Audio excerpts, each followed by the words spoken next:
నమస్కారం వార్తలకు స్వాగతం ముందుగా ముఖ్యాంశాలు మాజీ మంత్రి అంబటి రాంబాబు ప్రెస్ మీట్ పలు అంశాలపై వివరణ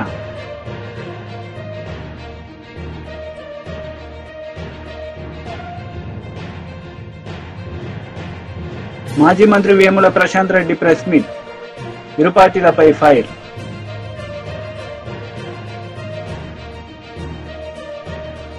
నేను 40 సంవత్సరాలు రాజకీయాల్లో ఉన్నారు ఇలాంటి సంఘటనలు ఎన్నో చూశానని అయితే ఇదే మొదటి సంఘటన ఇదే చివరి సంఘటన అని అసెంబ్లీలో సీఎం చంద్రబాబు మాట్లాడారు ఇలాంటి సంఘటన నేనెప్పుడు చూడలేదని ఆయన తెలిపారు ఈ సందర్భంగా పలు అంశాలపై ఆయన మాట్లాడారు అయితే మనమందరం కూడా చూస్తే అలాంటి సందర్భంలో ఏకపక్షంగా తన సొంత ఎంపీ మీద రాజద్రోహం కేసు నమోదు చేసి లేని కేసును నమోదు చేసి ఆయన ఏమి కుట్రలు చేయలేదు, రాజద్రోహం చేయలేదు, లేకపోతే ఏదో పెద్ద ఇచ్చేసే సందర్భం లేవు. మనందరూ కూడా తెలుసు. రాజద్రోహం కేసు నమోదు చేసి 2021 మే 14వ తేదీన మే 14వ తారీఖున ఆయన పుట్టినరోజు. ఆ పుట్టినరోజు ఆయన అరెస్ట్ చేసి పైశాచిక ఆనందం పొందాలనే ఉద్దేశంతో ఆయన అరెస్ట్ చేశారు. ఆ రోజు మీరు చూస్తే ఒక ఎంపీ పోలీస్ కస్టడీలో టార్చర్ చేయడం దేశంలోనే ఒక పెద్ద సంచలనమైంది. సిఐడి సీనియర్ అధికారులు, ఐపీఎస్ అధికారులు పోలీస్ కస్టడీలో ఒక ఎంపీని ఇలా హింసించిన సంఘటన భారతదేశ చరిత్రలో, నేను కూడా రాజకీయాల్లో 40 సంవత్సరాల నుంచి ఉన్నా, చాలా సంఘటనలు చూశాను. ఇదే మొదటి సంఘటన, ఇదే ఆఖరి సంఘటన నా అభిప్రాయం. నేను ఎప్పుడు చూడలేదు ఇలాంటి సంఘటన, ఎప్పుడు వినలేదు. ఆ రోజు మీరు చూస్తే 5 నెలల కూటమి పాలన గురించి ఒక్క మాటలో చెప్పాలంటే అప్పుల జాతర సంక్షేమానికి పాతర అన్నట్లుగా ఉందని, ప్రభుత్వ వైఫల్యాలను కప్పిపుచ్చుకునేందుకు డైవర్షన్ పాలిటిక్స్ చేయడం, ప్రశ్నించిన వారిని అక్రమంగా నిర్బంధించడం తప్ప ప్రజలకు చేసిందేం లేదని ఎర్రగొండపాలెం ఎమ్మెల్యే తాటిపర్తి చంద్రశేఖర్ స్పష్టం చేశారు. 5 నెలల్లో 57,000 రూపాయల కోట్ల అప్పు చేసిన ప్రభుత్వం ఎన్నికల ముందు ఆర్భాటంగా ప్రచారం చేసిన సూపర్ 6 హామీలను కూడా గాలి కొదిలేసిందని చెప్పారు. బడ్జెట్లో 3 పథకాలకు ఏ కేటాయింపులు లేకపోగా మరో 3ంటికి నామమాత్రంగా నిధులు కేటాయించారని తెలిపారు. వారికి కేటాయించింది ఏంటని ఒకసారి కానీ చూస్తే, ఉచిత గ్యాస్ సిలిండర్లు 3 ఇవ్వడానికి 1,54,00,000 కుటుంబాలు ఈ రాష్ట్రంలో ఉన్నాయి. దానికి అయ్యేటటువంటి ఖర్చు అక్షరాల 4,000 కోట్లు కావాలి 3 సిలిండర్లకి. అంటే ఒక్కొక్క సిలిండర్కి అన్నా కూడా దాదాపుగా 13,000 కోట్ల రూపాయలు కావాల్సినటువంటి పరిస్థితి ఉంటుంది. 1,300 కోట్ల రూపాయలు. కానీ వారు కేటాయించింది ఎంత అని చూస్తే 895 కోట్లు. అంటే ఒక సిలిండర్ కూడా ఇచ్చేటటువంటి ప్రసక్తే లేదనేది స్పష్టంగా కనపడుతుంది. ఇక కీలకమైనటువంటి ఆడబిడ్డ నిధి 1,500 పేరుతోటి దగా చేసేటటువంటి కార్యక్రమం, దానికి సంబంధించి 32,400 కోట్లు కేటాయించాల్సి ఉంటే ఇచ్చింది కేటాయింపు కేవలం 0. అంటే ఏమి ఇవ్వలా. ఉచిత బస్సు, ఇది కూడా పెద్ద బుస్సు అనే విధంగా ₹1 కూడా దీనికి కేటాయింపే చేయలేదు. అంటే ఈ రకంగా సంక్షేమానికి పూర్తిగా పాతర వేసినటువంటి పరిస్థితి కనపడుతుంది. ఇంకొక వైపును చూస్తేమో అప్పులు ఒక సంవత్సరానికే 68,000 కోట్ల రూపాయలు అప్పు చేస్తామని స్పష్టంగా బడ్జెట్లోనే ప్రకటించడం జరిగింది. అంటే గత ప్రభుత్వంలో ఇచ్చినటువంటి పథకాల డబ్బు ఏమైపోయింది? గత పరిపాలనలో అందుకున్నటువంటి కుటుంబాలు ఏమైపోవాలి? సో ఈ ఒక రకమైనటువంటి దగా చేస్తూ బడ్జెట్ ప్రసంగంలోనే వారు దొరికిపోయారు దొంగలు. అయితే ఇంకొక ఇంపార్టెంట్ విషయాన్ని కూడా వారు దాటవేసేటటువంటి ప్రయత్నం చేస్తూ ఉన్నారు. ఈ మధ్య కాలంలో చూసాం, డిప్యూటీ చీఫ్ మినిస్టర్ గారు హోంమంత్రి గారిని ఏ విధంగా వారిని మాట్లాడారో, ఈ రాష్ట్రంలో ఉన్నటువంటి పరిపాలన ఎంత అరాచకు నియంత పరిపాలన ఈ రాష్ట్రంలో కొనసాగుతుందో వారి మాటల్లోనే మనకు అర్థమైంది. ఈరోజు ఈ పథకాలన్నీ ఎగ్గొట్టేసి ప్రజల్లో వచ్చేటటువంటి వ్యతిరేకని ఎదుర్కోలేక ఈ పథకాల మీద మాట్లాడేటటువంటి ప్రతి ఒక్క గొంతుని నొక్కేయాలనేటటువంటి ఆలోచనతోటి ఒక నియంత పోకడ, ఒక నిర్బంధ ప్రభుత్వాన్ని కొనసాగిస్తూ యువకుల మీద విపరీతమైనటువంటి ధోరణిలో కేసులు పెడుతున్నారు. యాక్చువల్గా వారికి 41A నోటీస్ ఇచ్చి పంపించేటటువంటి కేసుల్లో కూడా అరెస్టులు పెట్టి 24 గంటల లోపల మెజిస్ట్రేట్ ముందు హాజరుపరచాల్సి వస్తుందని ఒక్కొక్కరికి 4-5 చోట్ల పోలీస్ స్టేషన్స్లో కేసులు పెట్టించి ఈ 24 గంటలు గడవక ముందే ఇంకొక పోలీస్ స్టేషన్లో సబ్మిట్ చేస్తూ అక్కడ గడవక ముందు మళ్ళీ ఇంకొక పోలీస్ స్టేషన్కి తీసుకెళ్తూ వారిపై విచక్షణ రహితంగా దాడి చేస్తూ వారు పెట్టనటువంటి సంతకాలను పెట్టినట్టుగా చూపిస్తూ వారు ఇవ్వనటువంటి వాంగ్మూలాన్ని ఇచ్చినట్టుగా వారిని దబాయించి సంతకాలు పెట్టించుకుంటూ అడ్డంగా దొరికిపోతున్నారు.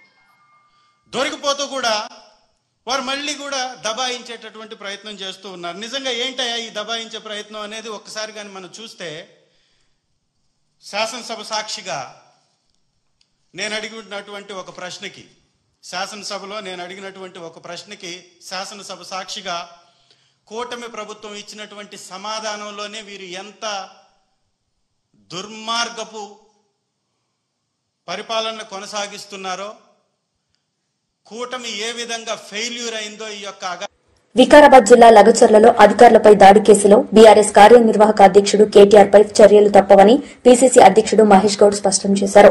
ప్రభుత్వం చేసే ప్రతి పనిని అడ్డుకునేందుకు కుట్రలు చేస్తున్నారని మండిపడ్డారు. ఫార్ములా ఈ కేసులోనూ కేటీఆర్ ప్రమేయం ఉందని, ప్రభుత్వం చట్ట ప్రకారం ముందుకెళ్తుందని మహేష్ గౌడ్ తెలిపారు. పోలీస్ ఇన్వెస్టిగేషన్ ప్రకారం ఎవరు దోషులుగా తేలితే వారి మీద చర్యలుంటాయి. మేము కోరుకునేది కూడా, ప్రభుత్వాన్ని విన్నవించేది కూడా, తప్పు ఎవరు చేసినా ఉపేక్షించొద్దని. అభివృద్ధికి ఆటంకం కలిగితే తరతరాలుగా బాధపడాల్సి వస్తుంది. మనం ఇవాళ జరగాల్సిన అభివృద్ధి ఆగిపోతే మనం కాదు, మన ఇంకొంచెం తరాలు బాధపడాల్సి వస్తుంది. అది గ్రహించుకొని ముందుకు పోవాలి. రాజకీయాలు చేయండి, రాజకీయాలు మాట్లాడండి, మేము తప్పులు చేస్తే నిలదీయండి, మేము సరిదిద్దుకోవడం సిద్ధంగా ఉన్నాం. రేవంత్ రెడ్డి ముఖ్యమంత్రి గారికి భేషజాలు లేవు. ఏదైనా తప్పులు జరిగితే కూడా మేము సరిదిద్దుకుంటాం. ఇది స్పష్టంగా రేవంత్ రెడ్డి గారు, భట్టి గారు చెప్పడం జరిగింది. సో ఏది లేకుండా కేవలం రాజకీయాల కోసం, మీ అవసరాల కోసం ప్రజల్ని వాడుకుంటాము, ప్రజల్ని రెచ్చగొడతాము, అభివృద్ధిని ఆడుకుంటాము అంటే మాత్రం ఉపేక్షించేది లేదు.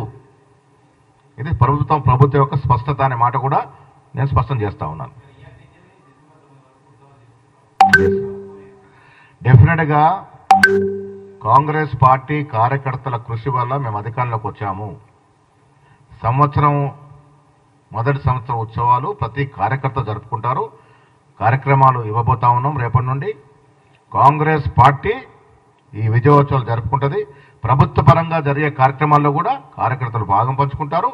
పార్టీ పరంగా కూడా కార్యక్రమాలు ఉంటాయి. బహుశా 2 కానీ 3 కానీ మేము కూడా ఒక బహిరంగ సభ పెట్టి ఈ ప్రభుత్వం సంవత్సరం పాటుగా తీసుకున్నటువంటి అభివృద్ధి సంక్షేమ ఫలాల మీద విశ్లేషించి, చర్చించి, వారు తీసుకున్న సాహసమైన నిర్ణయాల మీద హర్షం వ్యక్తం చేస్తారు.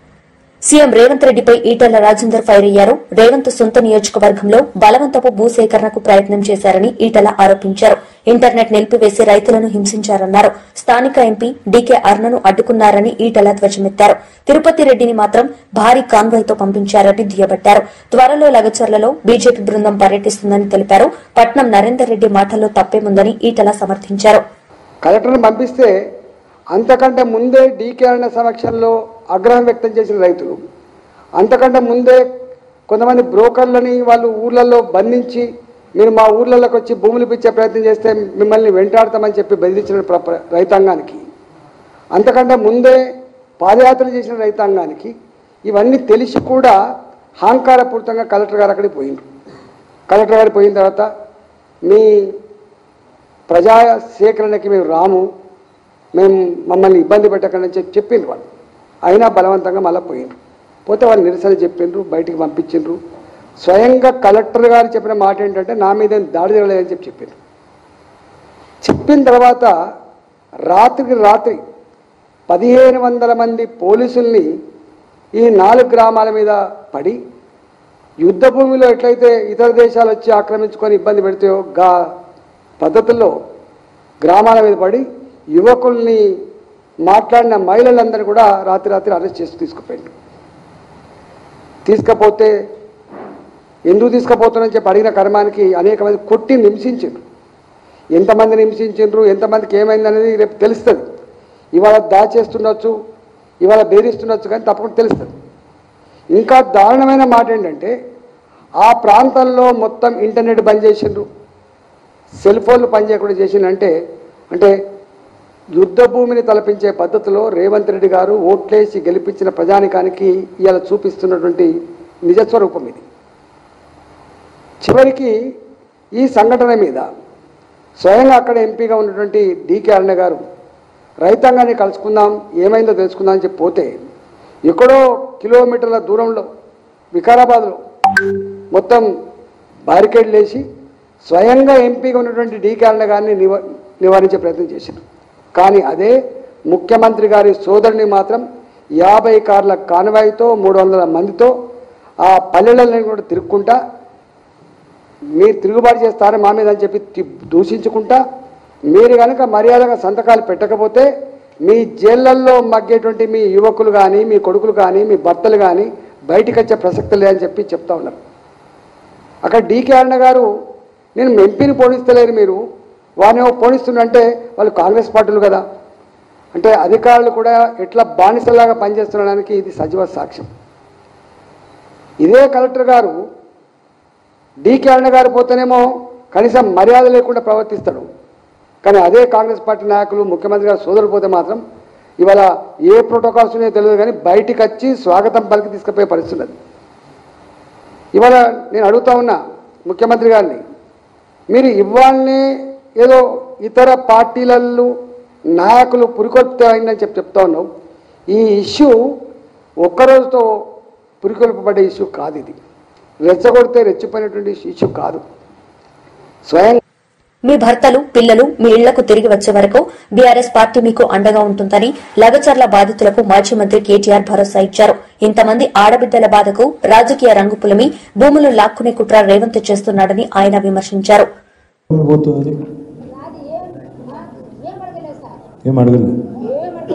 ఎవరిని వేసుకపోయిన ఇప్పుడు 3 ఎకరాలు పోతుందా? మరి మీ భర్తను తీసుకుపోయినా కొడుకున్నా మన్మన్ని తీసుకుపోయినా? అయ్యో, కొడుకు బతకడానికి పోయింది, ఇప్పుడు నీ మన్మని తీసుకుపోయినారా? ఎక్కడున్నాడు ఇప్పుడైనా? పరిగి జైల్లో ఉన్నాడా? తెలియదు.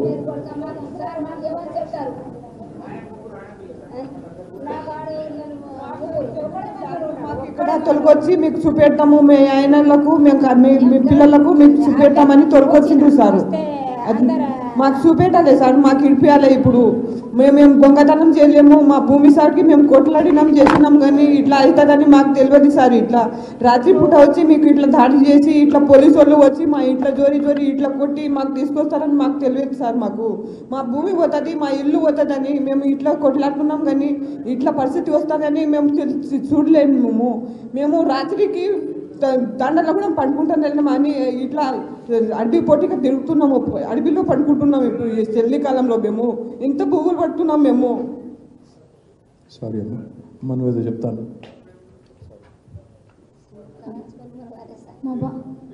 అనంతమ్మ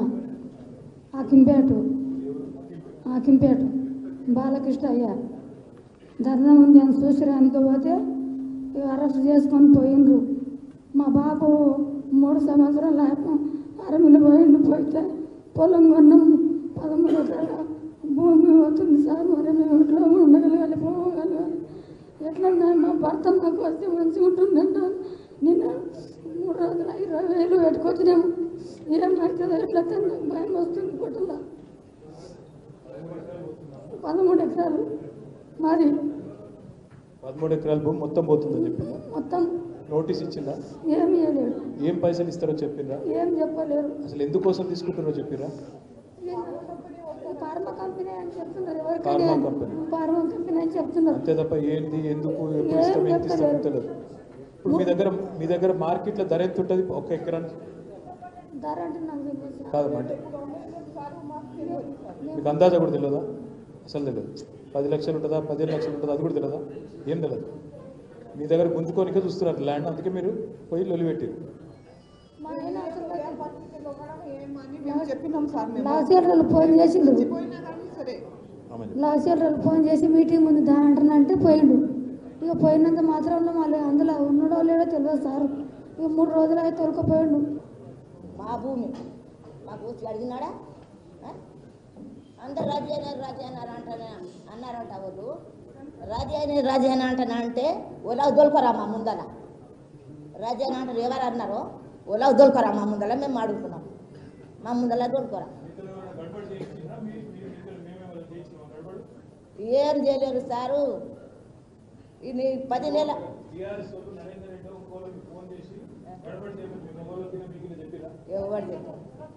ఎవరు గడబడి చేయమని చెప్పిరా?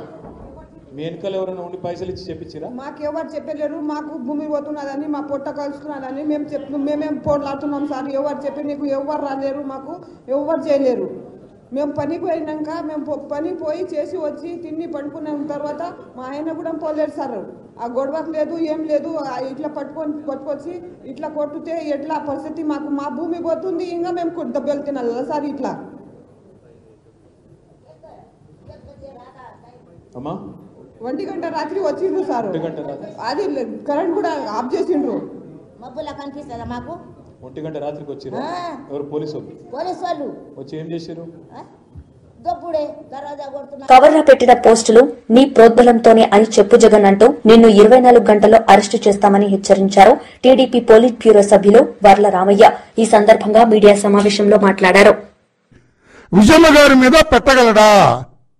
నేను జగన్మోహన్ రెడ్డి మిమ్మల్ని అడుగుతున్నా, చెప్పండి. ఏమో నాకు తెలియదన్నా మీరు అంటారు, అన్నా అంటారు, తెలియదన్నా అది పెట్టి ఉంటాడన్నా అంటారా? డొక్క జించరు మీరు వాడిది. డొక్క జించి డోలు కడతారు వర్ర రవీందర్ రెడ్డికి మీకు తెలియకుండా ఇటువంటి పోస్టింగ్ పెడితే కాదా? మీరు ఒప్పుకోండి, నేనే పెట్టానని 24 గంటల్లో మీరు ఎబటార్గా వస్తారు, కాన్స్పిరసీలో వస్తారు, పోలీసులు తీసుకెళ్లిపోతారు. ఇది తెలియకుండా ఛాలెంజ్ చేస్తారా? నేను ప్రభుత్వాన్ని ప్రశ్నిస్తే అరెస్టు చేయరు జగన్ గారు. ప్రభుత్వం ఏదైనా తప్పిదం చేస్తే మీరు ప్రశ్నిస్తే ఎవరు అరెస్ట్ చేయరు. Nothing wrong. ప్రభుత్వం తప్పు చేసింది, మీరు ప్రశ్నిస్తారు, అది మీకు రాజ్యాంగపరంగా స్వేచ్ఛ ఉన్నది, రైట్ ఉన్నది. కానీ అవతల వాళ్ళని, మహిళల్ని ఈ రకంగా కించపరచడం, అవతల వాళ్ళ క్యారెక్టర్ని అసాసినేట్ చేసే మాటలు మాట్లాడితే ఊరుకోదు చట్టం. తన పని తెలుసు. మరి రెడీగా ఉంటారా? అరెస్టుకు రెడీ? మీరు అరెస్ట్ అవటానికి సిద్ధంగా ఉన్నారా? మీరు ఈ పోస్టింగ్ పెట్టింది నేను చెబితేనే పెట్టారు అనండి. 24 hours పోలీసులు వస్తారు, మిమ్మల్ని పికప్ చేసుకుంటారు, జైలుకి పంపిస్తారు. కోర్టులో మీరు మీ వాడితో వేయించారు కదా, విజయబాబు నాయకుతో పిల్లి వేయించారు కదా. విజయబాబు జర్నలిస్టా మీవాడా? అది నేను దాని జోలికి వెళ్ళను. విజయబాబు జర్నలిస్టా లేకుంటే మీవాడా అందులో వెళ్ళను. విజయబాబు గురించి నాకు తెలుసుకుని అందులోకి వెళ్ళను నేను. అతనితో వేయించారు. వేయిస్తే కోర్టు ఏమైనా చీకొట్టింది?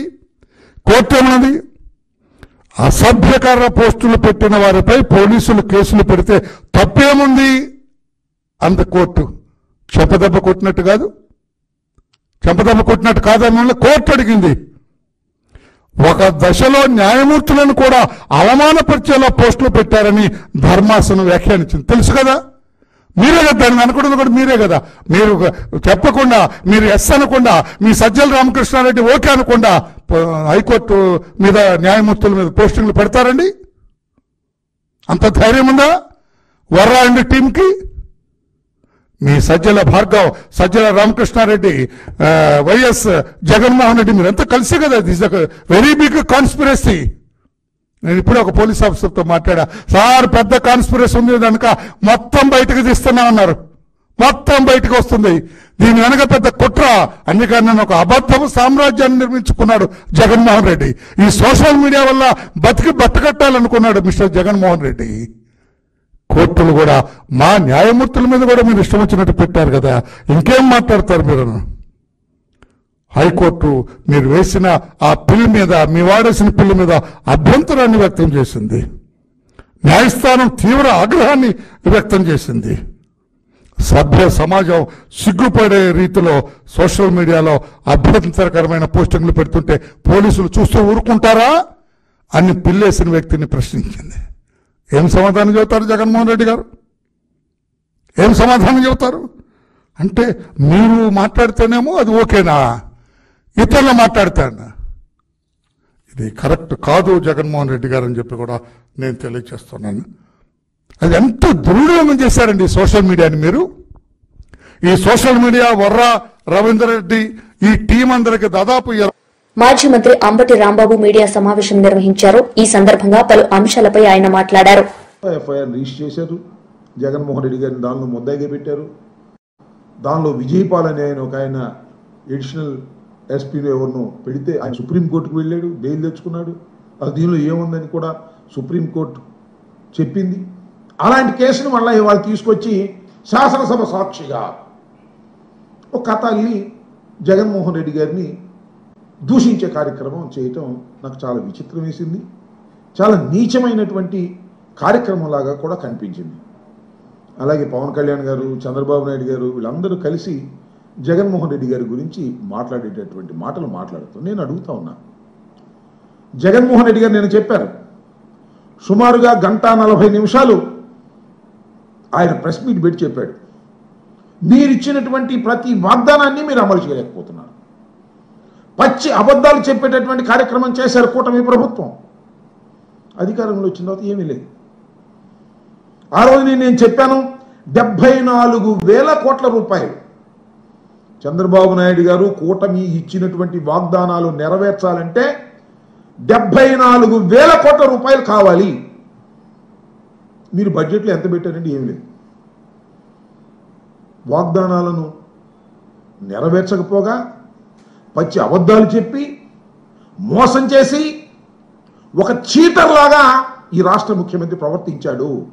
ఎందుకు 420 ఐపీసీ కింద నీ మీద కేసు పెట్టకూడదు అనేటువంటి పద్ధతుల్లో వివరంగా సాక్ష్యాధారాలతో సహా జగన్మోహన్ రెడ్డి గారు చెప్తే దానికి శాసనసభలో సమాధానం చెప్పే పనే లేదు.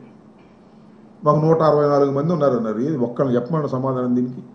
చంద్రబాబు నాయుడు గారిని చెప్పమనండి, పవన్ కళ్యాణ్ గారిని చెప్పమనండి, లేదా ఆ లోకేష్ బాబుని చెప్పమనండి, లేక ఆ ఫైనాన్స్ మంత్రిని చెప్పమనండి. దానికి సమాధానం మాత్రం చెప్పలేరు. దానికి సమాధానం చెప్పలేరు. కానీ దాన్ని డైవర్ట్ చేసేసి RRR గారి మీద హింస జరిగింది అని ఒక కథ అల్లేటటువంటి ప్రయత్నం చేశారు, విచ్ ఈజ్ ఫాల్స్. నేను మనవి చేస్తున్నా, ఎస్ RRR గారు ఎవరు? రాజశేఖర రెడ్డి గారికి బాగా తెలుసు, మాకు బాగా తెలుసు. వైఎస్ఆర్ కాంగ్రెస్ పార్టీ తరపున 2014లో పోటీ చేయడానికి ముందుకొచ్చారు, 2019లో పోటీ చేశారు, గెలుపొందారు. మా పార్టీకి ఎంపీగా ఉన్నారు. మా పార్టీగా ఎంపీగా గెలిచిన తరువాత ఏం చేశాడు ఆయన? చంద్రబాబు నాయుడు గారి హ్యాండ్లు పపెట్ లాగా ప్రవర్తన చేశాడు. చంద్రబాబు నాయుడు గారి డైరెక్షను, చంద్రబాబు నాయుడు గారి డైలాగులు, రచ్చబండి అనేటువంటి ఒక కార్యక్రమాన్ని పెట్టి ఇష్టం వచ్చినట్టుగా జగన్మోహన్ రెడ్డి గారిని, ఈ ప్రభుత్వాన్ని ఇష్టం వచ్చినట్టుగా మాట్లాడారు. ఒకసారి కాదు, 2 సార్లు కాదు, 3 సార్లు కాదు. ఒక ఛానల్ తీసేసుకున్నట్టుగా రచ్చబండ పెట్టి రోజు ఎల్లో మీడియాలో 1 గంట సేపు జగన్మోహన్ రెడ్డి గారిని దూషించడమే పనిగా పెట్టుకున్నారు. మోస్ట్ అన్పార్లమెంటరీ లాంగ్వేజ్ అంతా ఉపయోగించారు, రెచ్చగొట్టారు. మాజీ ఎమ్మెల్యే జగ్గారెడ్డి మీడియా సమావేశం నిర్వహించారు. ఈ సందర్భంగా పలు అంశాలపై ఆయన మాట్లాడారు. Industrial minister, IT minister Sitaram Babu గారు, ఉత్తమ్ కుమార్ రెడ్డి గారు, రెవెన్యూ మినిస్టర్, వీళ్ళంతా తలకాయ వలగొట్టుకొని ఆ డబ్బులు జమ చేసుకొని ఈ కొత్త సంసారం అయిపోయింది. మళ్ళీ తెలంగాణ రాష్ట్రంలో కొత్త సంసారం అయిపోయింది. కాబట్టి ఇది ప్రజలకు కూడా తెలియాలి కాబట్టి చెప్తున్నాం.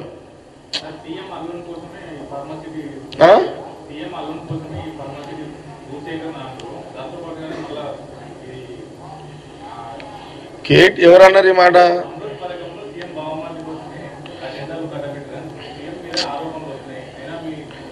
ఇప్పుడు ముఖ్యమంత్రి బంధువుల మీద అభియోగాలు వాళ్ళు వేస్తున్నారు. వాళ్ళు ఇప్పుడు ఏదో ఒకటి అనాలి కదా. అపోజిషన్ పార్టీ కేటీఆర్, హరీష్ రావు ఏదో ఒకటి అనాలి. ముఖ్యమంత్రి రేవంత్ రెడ్డి మీద ఎట్లా బురద చల్లాలనే కార్యక్రమం వాళ్ళు పెట్టుకున్నారు. ఈ బామర్దుల కోసం అల్లుల కోసం చేస్తారు, ఒక ఫ్యాక్టరీ కోసం ఇల్లు చేస్తారు ముఖ్యమంత్రి. ఇది కూడా నాకు అర్థం కాదు.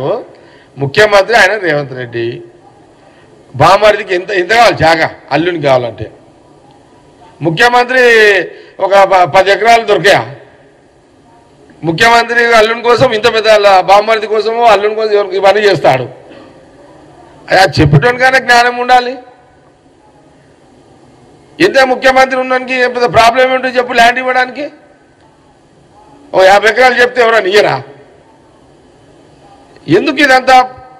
కాబట్టి ఏదో అనాలి అంతే, మనకేం తోస్తలేదు. ఇప్పుడు 9.5 ఏళ్ళు ఆ ప్రగతి భవన్లో ఆ ఎంజాయ్మెంట్ చూసిరు వాళ్ళు. ఇప్పుడు మాకెక్కడ ఎంజాయ్? మాకు రోజు ఆ రాత్రి కూడా నిద్రలు పడతలేవు మాకు. వీళ్ళు చేసిన కథలకు, కేసీఆర్ ఫ్యామిలీ చేసిన కథలకు పైసలు లేకాడా మరి.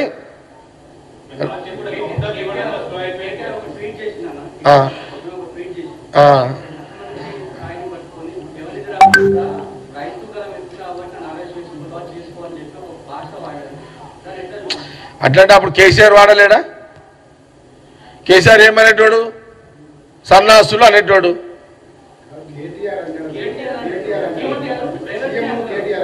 సీఎం నాకు మళ్ళా చెప్పు తీర్పాడు ఏమని.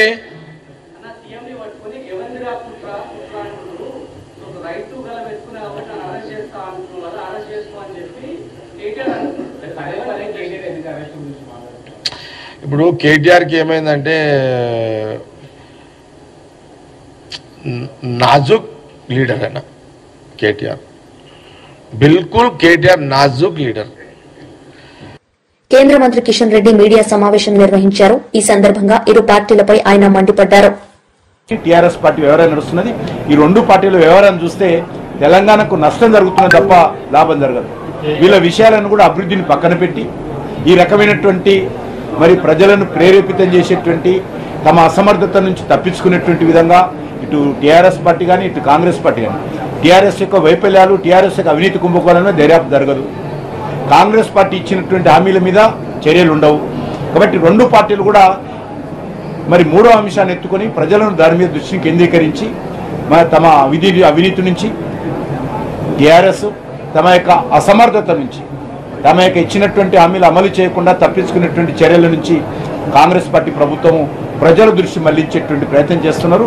వాళ్ళు మాట్లాడుతున్నటువంటి విధానం కానీ, వాళ్ళు వ్యవహరిస్తున్నటువంటి విధానం కానీ, వాళ్ళు తీసుకుంటున్నటువంటి చర్యలు కానీ తెలంగాణకు నష్టం కలిగిస్తాయి. ఈరోజు తెలంగాణ సమాజం అర్థం చేసుకోవాలి. టీఆర్ఎస్ పార్టీ అవలంబిస్తున్నటువంటి విధానం కానీ, కాంగ్రెస్ పార్టీ తీసుకుంటున్న నిర్ణయాలు కానీ తెలంగాణకు ఏమాత్రం లాభం జరగదు తప్ప నష్టం కలిగించే విధంగా 2 పార్టీలు వ్యవహరిస్తా ఉన్నాయి.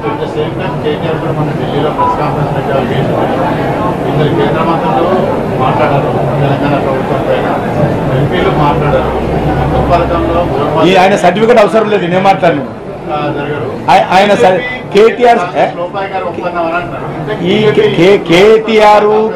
కేటీఆర్ కేసీఆర్ యొక్క సర్టిఫికెట్ మాకు అవసరం లేదు. ప్రధానమంత్రి గారు ప్రారంభోత్సవం చేయడానికి హైదరాబాద్కు వస్తే, తెలంగాణకు వస్తే రానటువంటి ముఖాలు ఈరోజు మేము ఏం చేయాలో మాకు చెప్పాల్సిన అవసరం లేదు. ప్రధానమంత్రి గారు ఒక ఫెర్టిలైజర్ కంపెనీ ప్రారంభోత్సవానికి వస్తే ఈయన రాడు, ముఖ్యమంత్రి ఫామ్ హౌస్లో వండుకుంటాడు. ప్రధానమంత్రి గారు ఒక రైల్వే మ్యానుఫ్యాక్చరింగ్ యూనిట్కు ఇనాగ్రేషన్కి వస్తే రాడు. ప్రధానమంత్రి గారు ఒక విద్యుత్ కంపెనీలకు సంబంధించినటువంటి మరి ఎన్టీపీసీ ప్రాజెక్టులను తెలంగాణ ప్రజలకు డెడికేట్ చేయడానికి వస్తే ఆయన రాడు. ఈరోజు వందే భారత్ ట్రైన్లు కావచ్చు, ఎంఎంటీఎస్ కావచ్చు, లేకపోతే అనేక రకాల ప్రాజెక్టులు ఈరోజు ప్రారంభించడానికి వస్తే ఆయన రాడు. వీళ్ళు ఈరోజు మాట్లాడతారా? వీళ్ళు మాట్లాడే నైతిక హక్కు, ధర్మం, ఈరోజు అధికారం ఈరోజు టీఆర్ఎస్ పార్టీకి ఉందా? కేంద్రం ఏం చేయాలనేది మమ్మల్ని గురించి మాట్లాడే అందుందా? వీళ్ళ ముఖాలు ఎప్పుడైనా 5 సంవత్సరాలు. వార్తలు ముగించే ముందు ముఖ్యాంశాలు మరోసారి. మాజీ మంత్రి అంబటి రాంబాబు ప్రెస్ మీట్, పలు అంశాలపై వివరణ.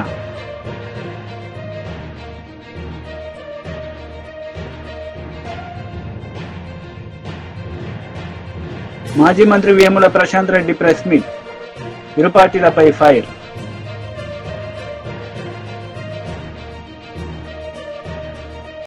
ఈ వార్తలు ఇంతటితో సమాప్తం. తిరిగి ప్రసారమయ్యే వార్తల్లో మళ్లీ కలుద్దాం. అంతవరకు సెలవు. నమస్తే.